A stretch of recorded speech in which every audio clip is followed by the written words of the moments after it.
Assalamualaikum warahmatullahi wabarakatuh. Alhamdulillah wa syukru ala ni'amillah.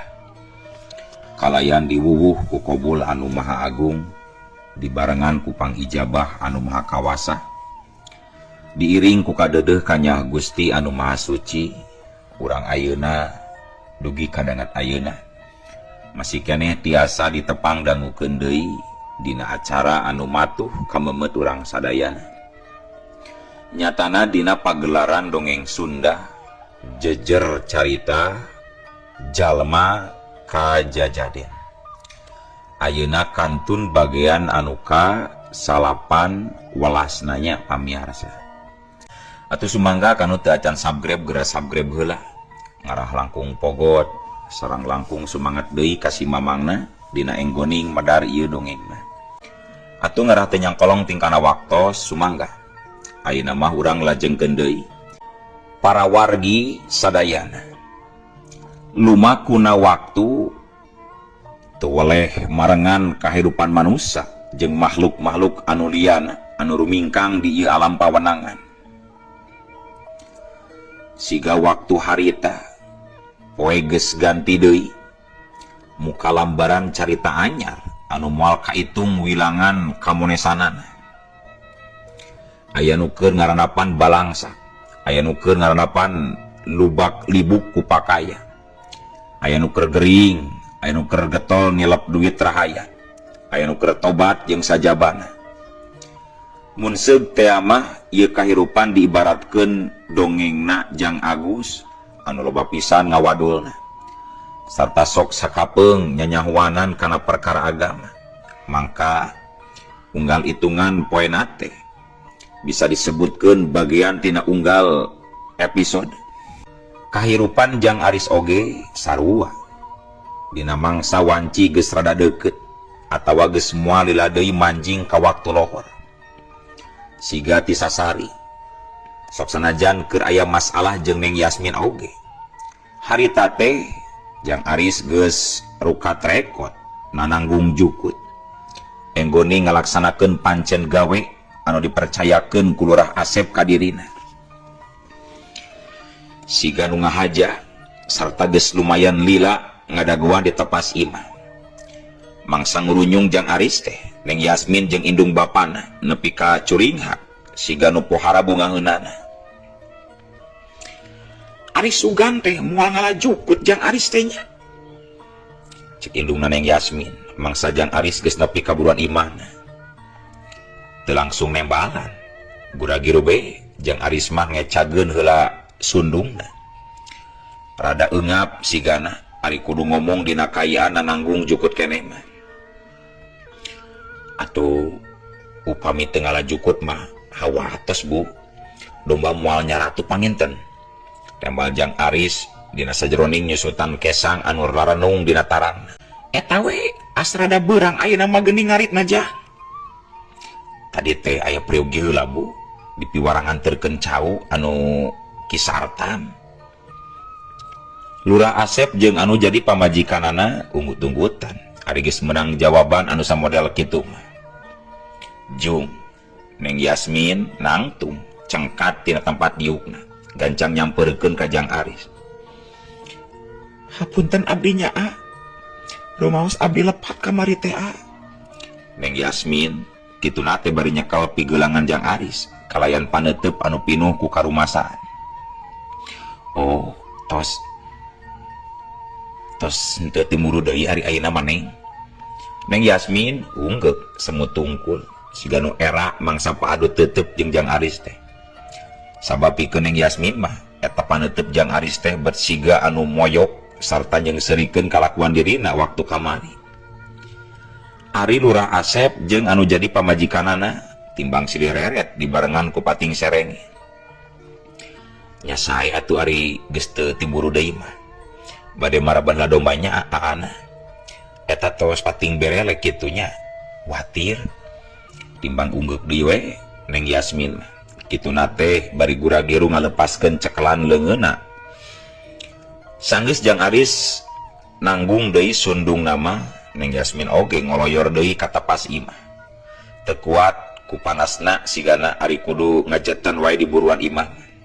Kunaon? Isin. Lurah Asep surang ngaserengin netep ka anakna. Dikitukeun ku bapana teh Neng Yasmin nepi ka bareurem beungeutna sarta aluman alimin semut tungkul. Anjung ka itu atuh Neng Yasmin. Gerapang nyeunkeun cikopi karunya capieun tas ngari. Cik indungna. Teu kungsi nembal deui, gura-giru bae. Geus kitu mah Neng Yasmin ngoloyor ka jero imah. Indungna oge milu nuturkeun. Kari Lurah Asep we anu masih kene diuk di tepas imah teh. Ret Lurah Asep ngereret kana peso rawut anu diselapkeun dina sela-sela anyaman bilik. Jung, manehna cengkat heula. Geus nyokot peso mah gek we Lurah Asep diuk deui. Ngadondeg tekan kuku leungeun anu geus rada paranjang katamponna teh. Geus asa jarijieun meureunnan. Lurah Asep ngawimitian tekan kuku leungeun anu katuh heula. Kuku curug anu pangheulana mah mapai kana kuku jajangkung nepi kana cinggir. Anu jempolna mah diliwat heula pindah kanu kenca. Dimimitian tina kuku cingir heula mapai kana kuku jariji nepi kana jempolna. Kitu sunah rasulna. Geus kitu mah Lurah Asep nuluykeun tekan kukuna kana kuku jempol katuhu anu tadi diliwat heula. Minangkan panungtungna ngamalkeun cara-carana netekan tanggai Rasulullah. Sigana mah Lurah Asep teh. Sok sanajan ari sakaol mah aya nu beda dina cara-carana teh. Tapikeun bae perkara eta mah. Anu penting mah niatna we saja ngamalkeun ka nyaho anu geus katarima. Keur naon Pak Lurah? Nepi ka ngarenjak siga anu kagebah Lurah Asep. Mangsa aya nu nanya kitu ka dirina teh. Bakat ku antang tungkul netekan kuku sigana mah. Nepi ka mangsa aya nu datang teh tekan nyahoan heula ti saanggalna. Ujug-ujug geus aya di hareupeun. Gening jangkus. Ieu jangkus keur netekan kuku asa tegena ari pararanjang teh. Ari maneh eta si mana Kus? Lurah Asep neuteup kanu anyar datang. Anu tetela gening eta teh si Engkus. Si Engkus teu waka nembalan, ngadon gek diuk heula. Ieu teh nuju dititah minarian domba jalu ku Juragan Ramdi. Tapi can aya nu cocok ge teh geus mapai-mapai kalembur itu kalembur ieu oge. Nyasa kalian we nyimpang ka dieu. Pedasa kaingetan da Palurah oge kan ngukut dombanya susuganan Palurah gaduh domba anu alus. Nya neangan domba anu kumaha atuh Juragan Ramdi teh Kus. Nya anu alus we pokona mah Palurah anu lintuh, bersih, tandukna rada gede, jeung anu can kolot-kolot teuing deui, kitu tah Palurah. Oh, nya coba we tempuan heula ka tukang. Ari anu cocok mah pek bae tinggal beuli, asal kaharti we pameulina. Oh, nya muhun atunya.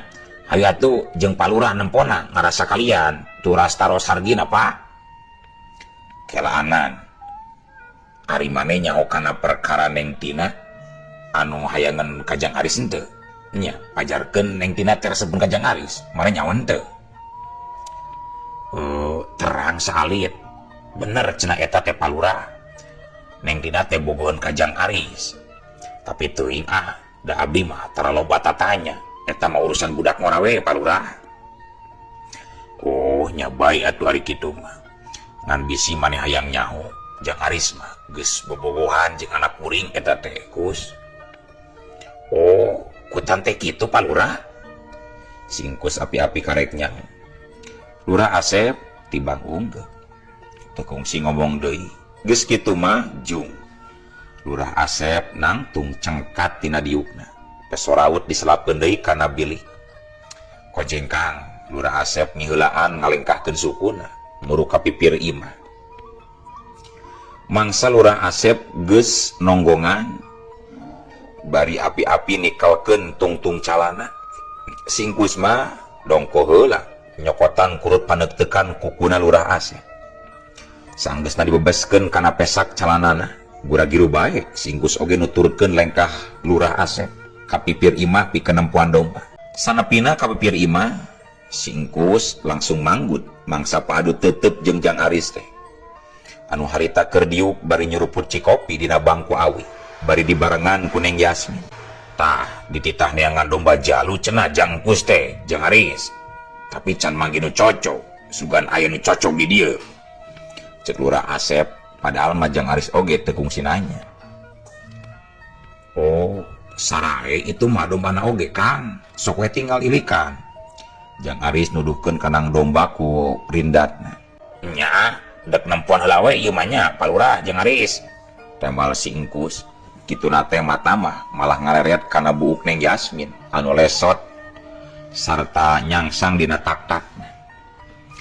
Tapi ngan saleret kituna teh anu saterusna mah gura-giru bae si Engkus neruskeun deui lengkahna. Meni asa kabita eta teh kue bugis lainnya. Si Engkus ngarengkog deui sarta nunjuk kana piring anu jadi pamisah antara diukna Jang Aris jeung Neng Yasmin. Muhun sok atuh bilih palai mama, temal Neng Yasmin. Meh teu malire ka Lurah Asep anu siga ngadaguan deket kanang domba. Kajang bae si Engkus ngarongkong kue bugis langsung dipesek diuapkeun. Duh, meni nikmat pisan kieu, meni pedo. Enak Neng. Singkus meni pereumbeun tak semu tatanggaan. Jang Aris jeung Neng Yasmin mah timbang sadeuri. Halah sia, meni ngeunah kieu. Ni amis. Singkus ujug-ujug. Aduh. Gurubug. Singkus ujug-ujug ngagurubug nepi ka ngadupak Neng Yasmin. Kituna teh dibarengan ku ngeprukan calanana. Kunaon mah? Neng Yasmin teh pasti Engkus. Duh, bieu aya anu ngagaranya ieu teh. Kana punduk sok sini leuweut. Hampurannya Neng kadupak tadi. Si Engkus meta hampura sabab geus ngadupak ka Neng Yasmin. Neng Yasmin timbang unggek bari nyerenge. Asa kagugu tayoh nama. Pantar si Engkus anu tina keudetan beungeut nama kawilang sangar. Tapi nyata nama sieun keneh ku hileud. Geus kitu mah gancang bae si Engkus nyamperkeun ka Lurah Asep anu ngaredaguan di deukeut kanang domba. Ari Jang Aris sakadapan mah nganukur kurang kerung sabab sidik pisan ku dirina mah. Yen mangsa ngadupak awakna Neng Yasmin teh katembong leungeun si Engkus anu cepel alatan geus mesek kue bugis siga anu ngahaja diantalkeun kana tak-tak Neng Yasmin. Di sagigireun eta mangsa si Engkus nyamperkeun Lurah Asep oge katembong siga aya anu dibebaskeun kana pesak calanana. Eta teh keur nyokot buuk Neng Yasmin keur sarat telo ujang gebeg. Jang Aris nepi ka ngagebeg mangsa ngadengi anu ngomong kitu dina jero hatena teh. Ti heula oge basa rek datang si Jolad anu tujuanna rek nyilakakeun Palurah. Ngabukti pisan ieu anu ngomong dina diri aing teh. Nah bener kitu ieu omongan anu bieu teh. Kitu gerentesna hate Jang Aris. Kituna teh ari paneuteup nama teu leupas ka si Engkus. Anu harita keur ngawangkong bari nyidik-nyidik domba anu aya dina kandangna. Tembuskeun panempo. Tembuskeun panempo anjeun. Tempo dina pesak calanana. Nepi ka ngahulang deui Jang Aris. Mangsa dina dirina aya anu ngomong deui samodel kitu teh. Kumaha carana ari nembuskeun panempo ieu teh? Cek Jang Aris dina dirina sorangan. Geuning malah ngahulang. Eta cikopi bae Nepi ka ngagebeg Jang Aris mangsa ditepak pingpingna ku Neng Yasmin. Atuh gura-giru Jang Aris menerkeun wadah cikopi anu memang geus ngalabereh bae. Ari aku naon ngadun ngahulang wae bari kurang keru. Cek Neng Yasmin manehna neuteup ka Jang Aris. Henteu Neng teh. Eta we asa lebar upami cios diical teh domba. Nu sakitu lalintuhna Neng. Temal Jang Aris sakeunana. Ari aku mah namina oge usaha atuh kadaya icaleunana. Pan ke oge hasilna teh dipeserkeun deui kana domba anakna. pikeun ngagedean deui. Ai nya ketangnya neng abah dewang sululatunya di piwarang ngagantosan sampe ieu teh ku emak tadi teh. Oh atuh milih sampe mah ulah jauh-jauh teuing ka kabon bapak oge loba sampe mah. Dah tos pesan tadi ka Mang Oman timbang unggut-unggutan Neng Yasmin oge ari geus dikitukeun ku Jang Aris. Sanggeus amitan ka Neng Yasmin jeung ka Lurah Asep katut kasih engkus, Jang Aris semururusuhan memanggul sundung kosong ninggalkeun imahna Lurah Asep. Sanepina ka imah langsung bae Jang Aris ngoloyor ka kamar cai ngadon kukumbah suku jeung si beungeut. Teu mandi-mandi acan langsung bae salin pakaian. Teu kungsi nyimpang heula ka Mang Oman anu bebejana ka Neng Yasmin rek ngagantian sampe deui. Da pugu oge eta mangan sakadar alesan. Ari maneh teu mandi heula Aris? Cek nyilam indungna kurang kerung neuteup anu jadi anakna. Anu tayohna mah tadi oge nempokeun kana gurak-gerik nu jadi anakna. Rusuh mah bade ka Cilanjung heula ye teh. Rusuh? Ari kitu? Ngarek naon ka Cilanjung teh Aris? Bade nganterkeun nya bade nganter si Didin ka Cipalit. Aya naon?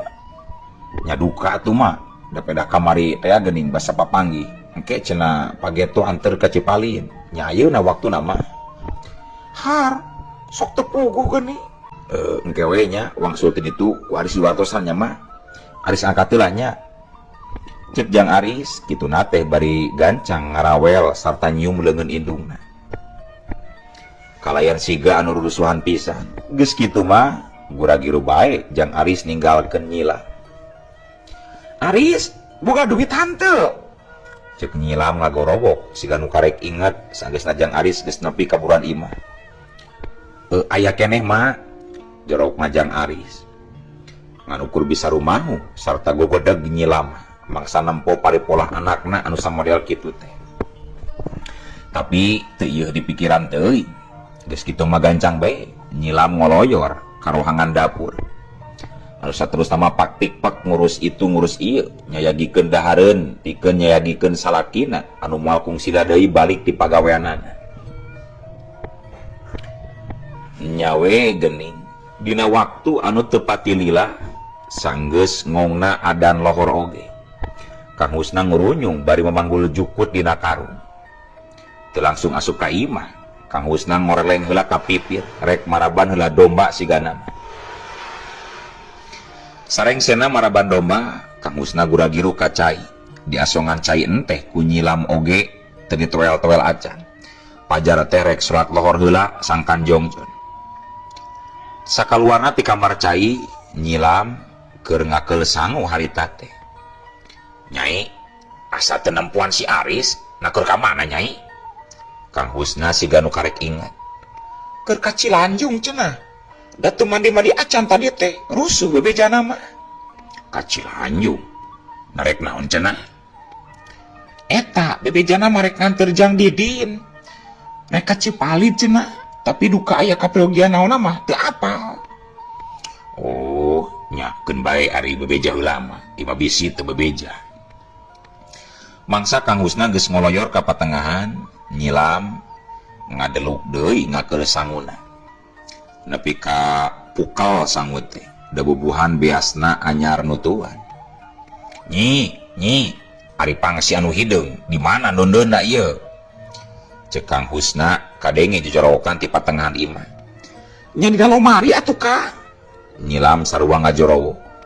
Eueuh, ieu geus dikotek tak diteangan kitu ka dieu ge, eueuh teu kapanggih. Sopiraku eueuh. Nya tempo we atuh ka dieu ku sorangan. Teu ngomong deui, geus kitu mah gura-giru bae. Nyilam nyamperkeun ka salakina. Di tengah imah kasampak Kang Husna keur ngotek tak lomari, neneangan pakaian calana pangsi hideungna. Nah ka mana atunya? Da kamari mah sidik di dieu ya nyimpen teh.